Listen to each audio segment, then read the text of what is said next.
Selamat malam sahabat Good Life. Website health and wellness kesayangan kamu sekarang hadir lagi di podcast. Hari ini kamu bakal temenin bareng aku, Samuel, di segmen barunya Good Life, yaitu Pod Life. Segmen yang akan ngebahas tema motivasi, menginspirasi, serta sharing knowledge dari para narasumber atau bintang tamu kita. Kalau konten Pod Life kemarin ngebahas tentang menghadapi masalah sama dengan level up, kali ini Pod Life akan ngebahas salah satu tema yang sangat umum dan sering kita lihat dalam kehidupan sehari-hari. Kira-kira apa ya? Langsung saja. Hari Peduli Sampah. Seberapa pedulinya kamu? Kenapa sampah ya? Ada yang tahu nggak sahabat Good Life? Kenapa hari ini kita bahas sampah? Karena perlu kita ketahui nih, buat anak-anak Gen Z and Millennials, pada tanggal 21 Februari adalah Hari Peduli Sampah Nasional.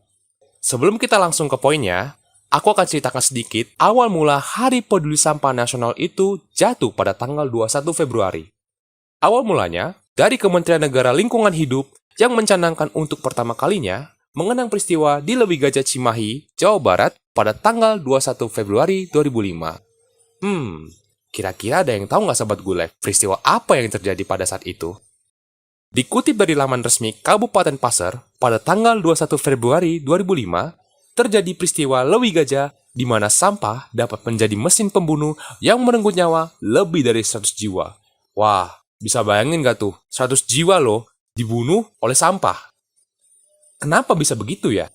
Karena akibat curah hujan yang tinggi dan ledakan gas metana pada tumpukan sampah, akibatnya 157 jiwa melayang dan 2 kampung, yaitu Cilimus dan Pojok, hilang dari peta karena tergulung longsoran sampah yang berasal dari tempat pembuangan akhir Lewi Gajah.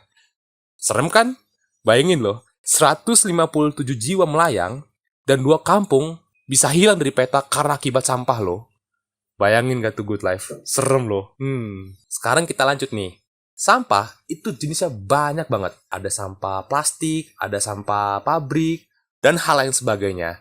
Dan ada lagi sampah yang kita sering lihat dan kita temui dalam kehidupan kita sehari-hari, yaitu sampah makanan. Dan kali ini, Pod Life akan lebih spesifik ngebahas tentang dampak buang sampah, khususnya sampah makanan. Sahabat Good Life, ada nggak di sini yang makan tuh sering nggak habis atau masih sisa? Ayo, sayang lo makanan lo.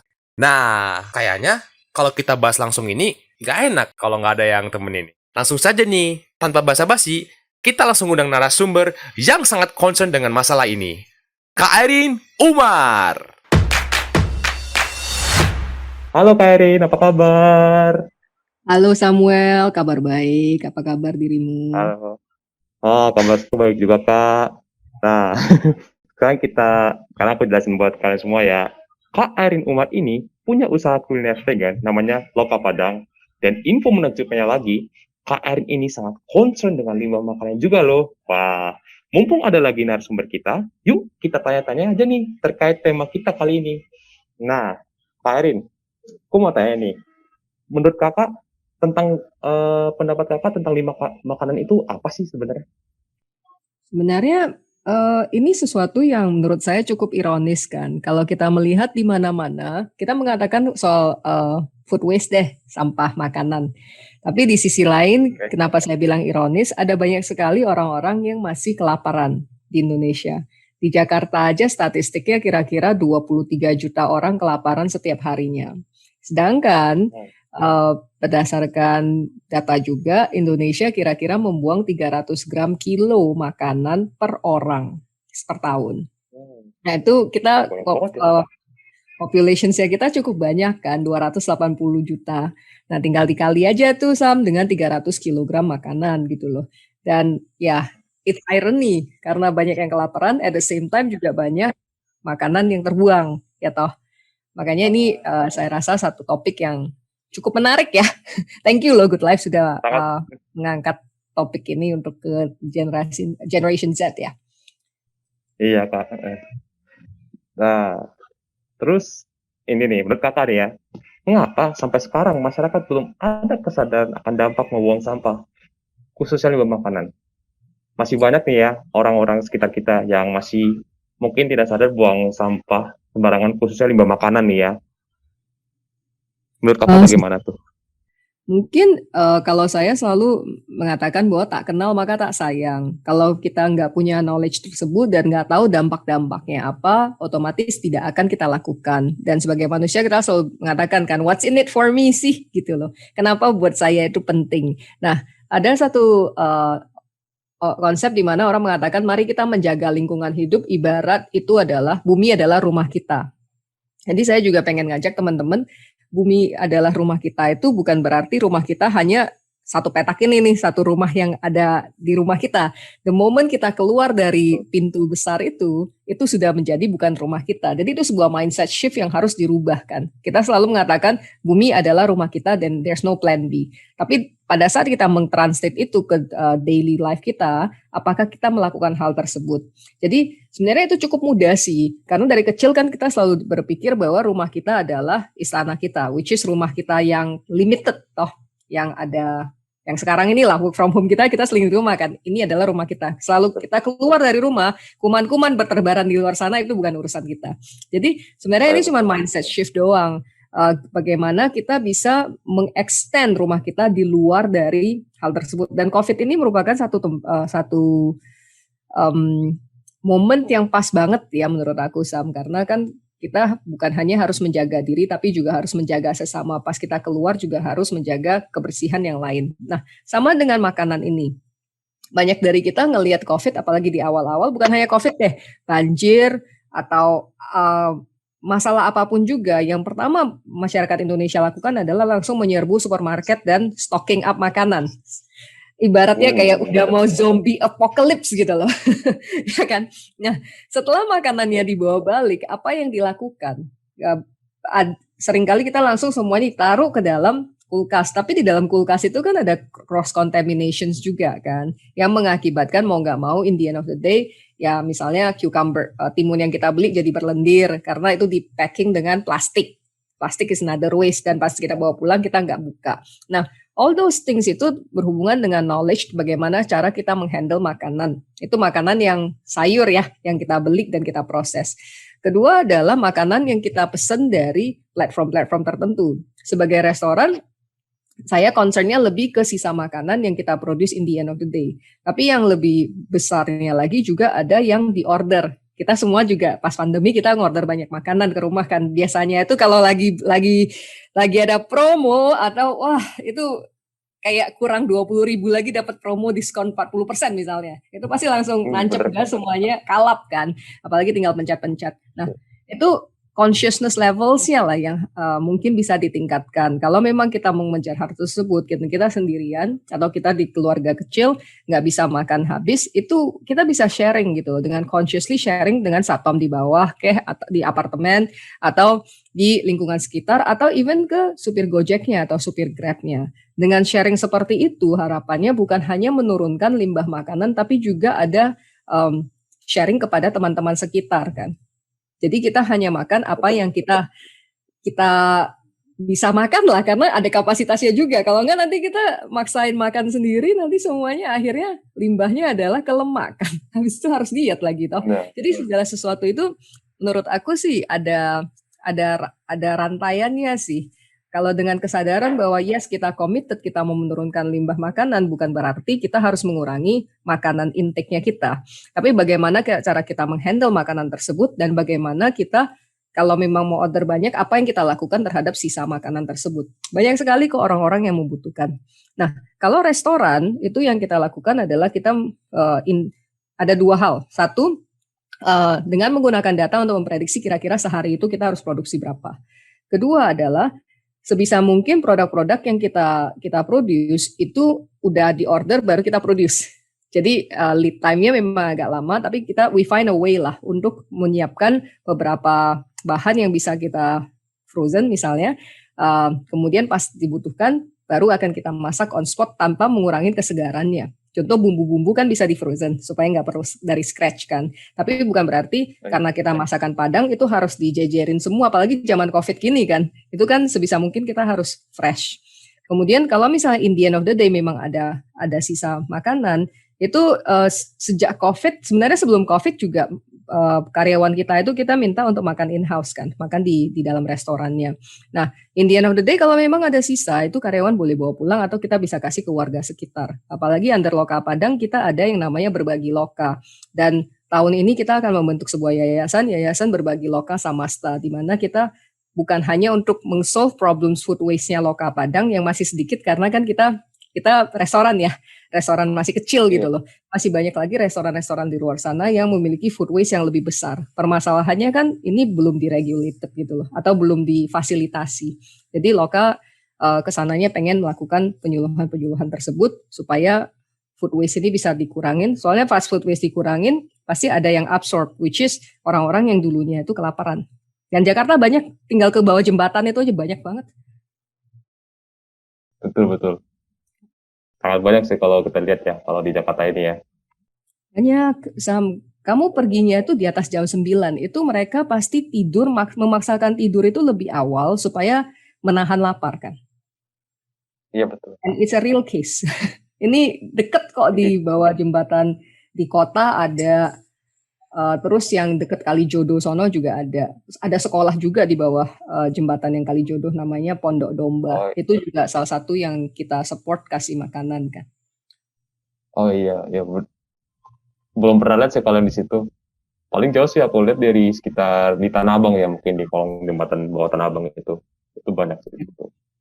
Benar, itu cukup banyak. Kalau yang Pondok Domba itu kebanyakan anak kecil dan mereka itu karena di bawah kolong jembatan sekolahnya itu kayak Lilliput gitu loh, kita harus agak nunduk masuk kan. Dan di sana itu banyak sekali anak-anak pemulung. Dan makanan ini it's a very hot topic. Kenapa?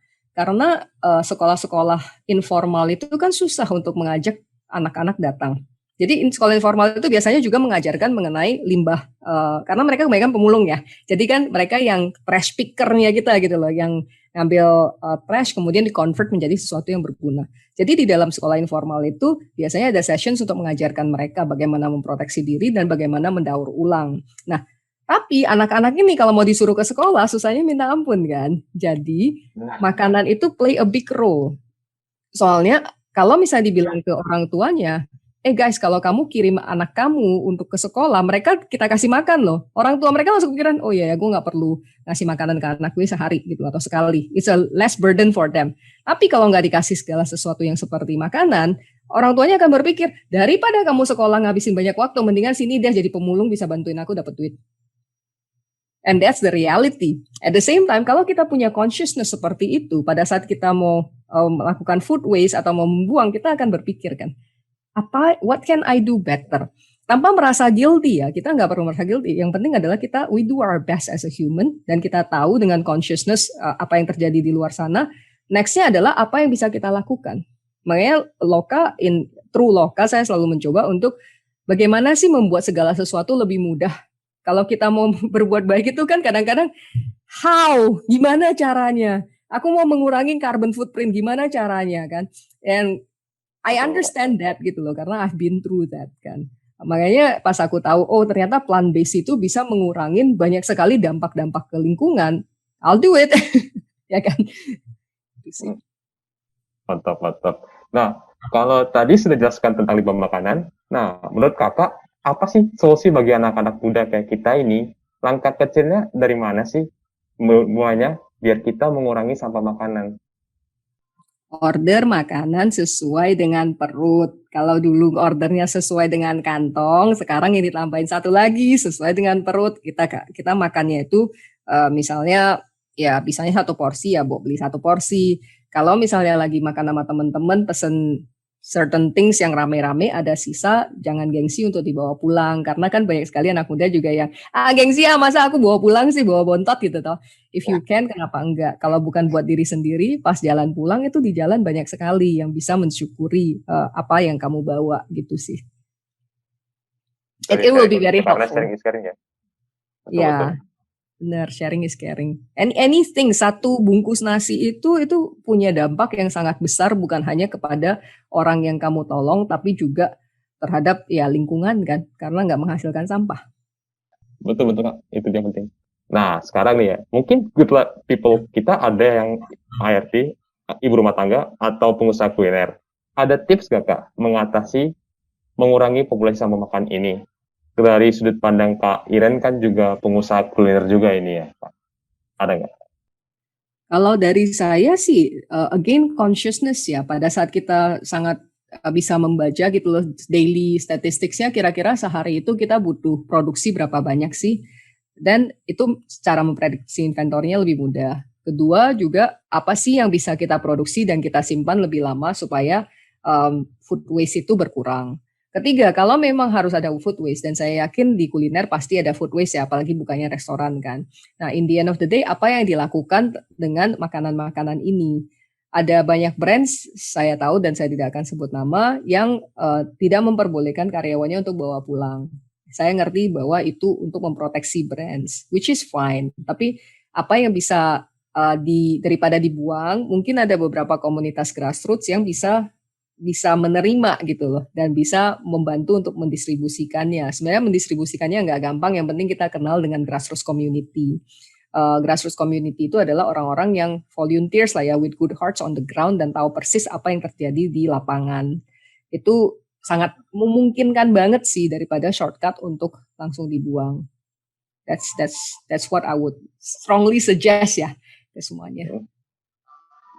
Oke, Kak. Nah, kalau untuk Kak Iren sendiri, ada nggak pesan buat generasi sekarang, khususnya generasi milenial, agar peduli lingkungan, khususnya mengurangi limbah makanan? Banyak yang bisa dilakukan, small steps matters. Kalau we always say that tagline-nya kita creating impact one meal at a time. Jadi kan itu berhubungan dengan makanan ya. Pada saat kita melakukan sebuah decisions, kita mau makan apa, itu dampak berentet ke belakangnya itu sangat besar sekali. Contoh, kalau misalnya kita sukanya makanan-makanan impor terus, rentetannya kemana?